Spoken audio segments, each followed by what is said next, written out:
Assalomu alaykum. G'allarol tumani Xonimqo'rg'on mahallasidan 122-kontur tanlab olinib, Xalq banki G'allarol filiali bilan hamkorlikda bir kontur bir mahsulot tamoyil asosida loviya fasol ekish ishlari amalga oshirilgan. Ushbu konturda 10 gektar yer tanlab olinib bo'lib, 10 ta dehqon xo'jalikka berkitilgan. Ushbu konturda Xomidbek Xonimqo'rg'on fermer xo'jaligi kooperativ tashkil etilgan. Ushbu konturda 10 ta dehqon xo'jaligi ushbu kooperatsiyaga a'zo bo'lgan.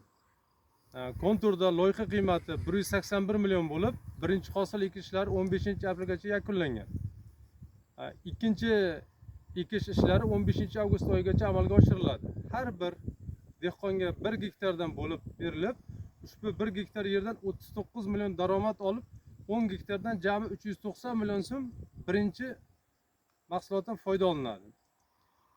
Ikkinchi hosildan ham xuddi shunday bo'lib, bir yer egasi 1 gektardan ikkinchi hosildan 150 million daromad ko'radi.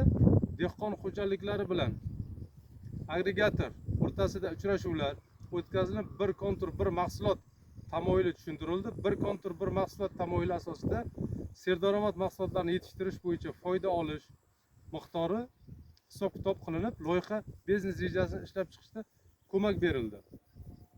Ikkinchi hosil sarimsoq piyoz yetishtirish uchun agregatorga avgust-sentyabr oylarida mineral o'g'itlar sotib olish uchun kredit mablag'lariga ehtiyojiga qarab kredit mablag'lari ajratilib, to'g'ri tushunchalar berildi.